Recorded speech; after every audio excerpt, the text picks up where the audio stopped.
tėvus apžiūrėjo, namie atidžiau visus lankomus objektus ir tikrai norės juos gyvai pamatyti. Lygiai ta pati diskusija buvo, kai Google automobiliai atvažiavo į miestą, tai vienas iš skeptikų argumentų ir buvo tas, kad nevažiuos turistai, bet praktika rodo atvirkščiai, kur yra Google Street View, turistų tik padaugėjo, miestas sulaukė didesnio populiarumo. Nufilmavo šitą vietą, kur čia mes dabar esame, tai norėtųsi, pamačius internete, kaip atrodo vaizdas iš čia, norėtųsi pabandyti. Jum kaip, man tai tikrai, dar kartą. Tai čia kaip tik yra gal to poreikio ir ne tik kaip ir formavimas iš tikrųjų, realiai, kai nežinai, tai ir nenori. Vienareikšmiškai pritarčiau, reiškia, dar čia kažkoks ypatingas triukas su tais mikrofonais daromas yra. Tai vienareikšmiškai, reiškia, kuo mes geriau sugebėsim save parodyti, tuo ir daugiau turistų turėsim. Aišku, visos technologija yra tik tai viso labo įrankis, jį galima naudoti visai, kaip kiekvieną daiktą ir jisai nekaltas. Esmė tame, kaip mes žmonės tai sugebam naudoti, tai tikriausiai labai logiška. Taip, o jeigu bendrai dar apie technologijas, iš tikrųjų, jeigu jos skirtos tam, kad palengvintų gyvenimą, tai kodėl ne, kad reikia tik tai skatinti, o žmonės, kurie su jomis nedraugauja, tai nedraugauja. Bet jeigu kažkam tai padės, tai būsim tikrai atlikę daug gerų darbų.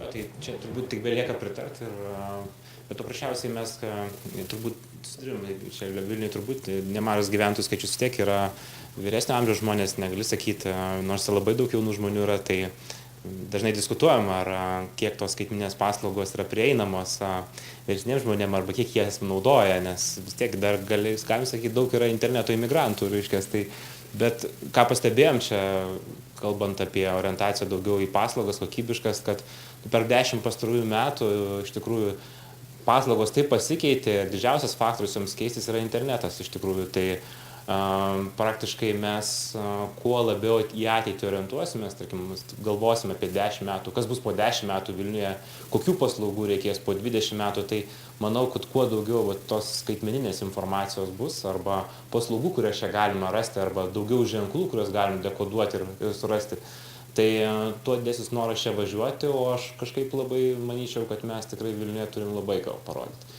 Jeigu ne Vilniuje, tai nelabai žinau, kur Lietuvoje dar. Dar šiek tiek apie artimesnę ateitį, ne apie tą 10-20 metų perspektyvą. Netrukus Vilnius taps ne tik Lietuvos sostinė, bet ir, galima sakyti, visos ES sostinė.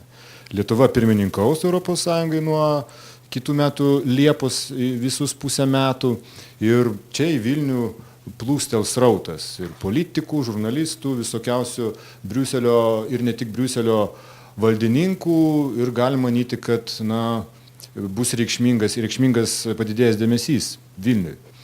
Ar galim mes kažkaip išnaudoti šitą ir srauto padidėjimą, ir to pačiu dėmesio išaugimą Vilniui ir tame, kas Vilniuje vyks, dėsis tie procesai politiniai, bet to pačiu kažkaip ir parodyti save kaip tokį išmanųjį miestą, galų gale pirmaujantį visoje Europoje štai šviesolaidžių greičiu.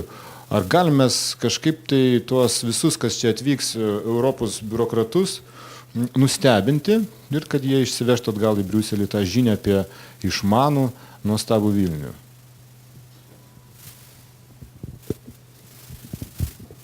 Tai vienareikšmiškai taip. Ir žinau, pirmiausia, tai be abejo įvairios verslo struktūros rūpinasi, kad atvykusiems svečiams būtų viskas puiku. Ir tikrai yra visos galimybės ir manau, reiškia, jos bus suteiktos ir reiškia, žmonės turės aukščiausio lygio, Europos komisijos atstovai turės aukščiausio lygio paslaugas ir aptarnavimą. Iš tikrųjų buvo jau prieš tai visa eilė renginių.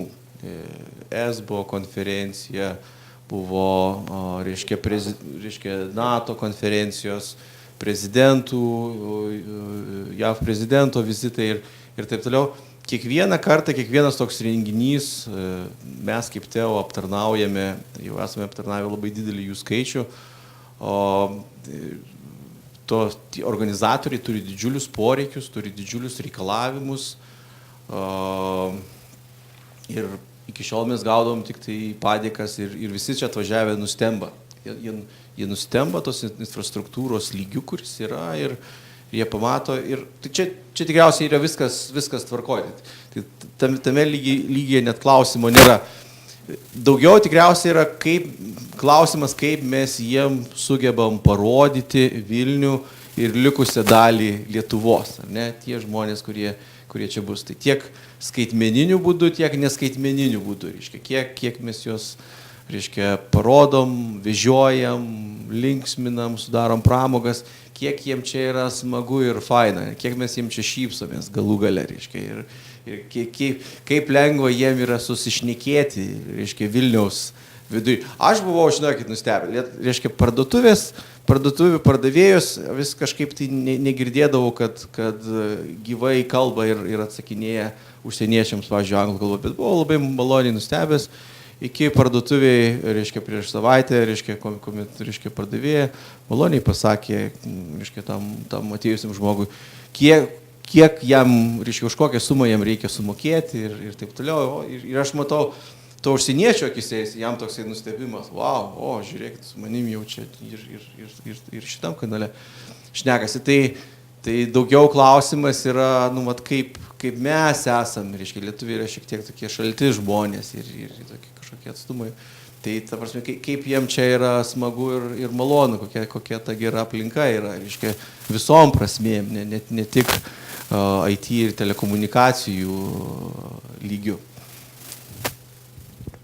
Irgi dėl IT ir visų skaitmeninių dalykų tikrai net nebejoju, mes tikrai pasirodysim puikiai, bet dar kiek žinau, netgi tuo pat metu yra stipriai sustiprinami tiek ir kultūriniai renginiai ir visas vyksmas mieste tikrai bus puikus, beliks tik tai visiems mums sudalyvauti ir šypsotis.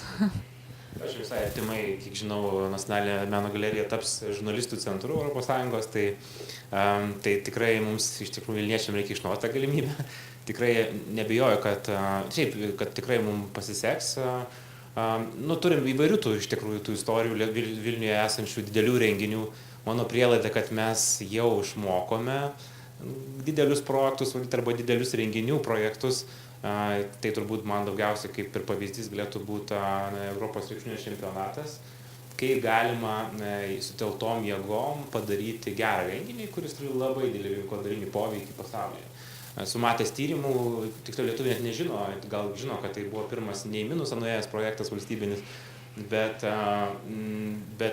kitas dalykas, pagal informacinių žinučių, marketingo požiūrių, kiek pasiekė kanalų žiniasklaidos pasaulyje, tai turbūt buvo rekordas Lietuvoje. Reiškia, turbūt pagalba irgi.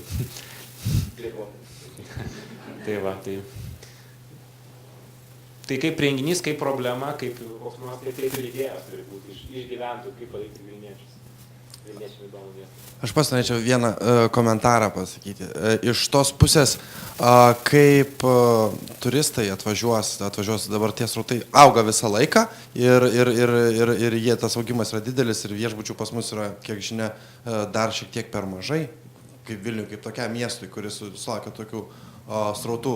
Mūsų oro uostai jau atsigavo ir mes ypač 13, kaip ponas Sidas minėjo, 13 metų antroji pusėje sulauksim dar didesnio kiekio jų. Tai kiek teko domėtis, mes turim gerų naujienų. Yra net sukurtos planšetės su aplikacijomis, kur yra integruotas visos paslaugos reikalingos turistam. Mes jau dabar galim turistui, ten kainuoja kažkiek tai eurų nuoma vienai dienai, ir turistas gauna planšetę, su jie eina, jie gali išsikviesti taksi, su jie gali užsakyti vairias paslaugas, gali matyti visus esančius renginius, rasti žemėlapyje visas vietas ir taip pat tai yra ir istorinių vietų ir mūsų gražių kultūros paveldo objektų visa aprašymai yra sudėti ir taip toliau ir panašiai. Tai yra labai inovatyvu, skaitmeniška ir labai puiku.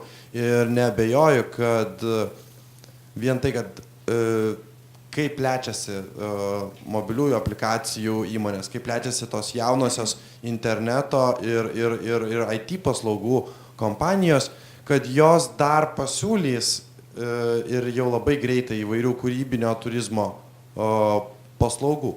Ir kitas yra dalykas, mes jau dabar turim labai puikų kultūrinį turinį ir pagalvojus, kaip tik, kiek per Pixel festivalį, ypač šiandien buvo ne vienas, ne antras, ne trečias renginys, paskaitos, kaip būtent to kūrybiškai urbanizuotos erdvės, kaip Vilniaus miesto, mes turim vasarą daug festivalių čia vykstančių ir vis naujų ir naujų gimstančių.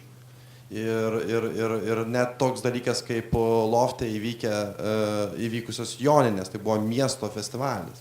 Ar Vilnius nemiega, kas jau tapo, na, kaip ir neatsiejama Vilniaus dalimi, muzikos diena ir taip toliau ir panašiai. Tai gal viskas yra gerai?